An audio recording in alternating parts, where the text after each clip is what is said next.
কুরআন হাদিস বলছে সালাত যে ব্যক্তি ছেড়ে দেয়, মান তারাকা সালাতা মুতাআম্মিদান ফাকাদ কাফার, কেউ সালাত যদি ছেড়ে দেয় ইচ্ছা করে সে ব্যক্তি কুফরি করে। আর বাস্তবতা দেখছি 90% মুসলিমের দেশে বেশিরভাগ মুসলিম নামাজ পড়ে না।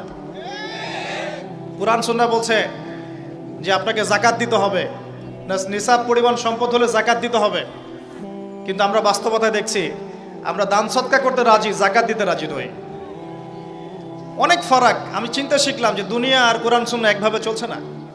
কোরআন এবং সুন্নাহ আমাদেরকে বলছে কোরআন সুন্নাহকে হাতে নিয়ে আমরা প্রায় 1250 বছর এই বিশ্বটাকে শাসন করেছিলাম। আর আজকে বিগত 200 থেকে 300 বছর আমরা দেখছি আমরা শাসিত। মানুষ আমাদেরকে উঠতে বললে উঠি, বসতে বললে বসি। আল্লাহ পাক সুদকে হারাম করেছেন। সারা বিশ্বে এখন সুদ ভিত্তিক ব্যাংকিং সিস্টেম চলছে, সবখানে সুদী এনজিও চলছে। আল্লাহ পাক কোরআন সুন্নাহয় বলছেন মুহাম্মদুর রাসূলুল্লাহ, মুহাম্মদ সাল্লাল্লাহু আলাইহি ওয়াসাল্লাম সর্বশেষ রাসূল।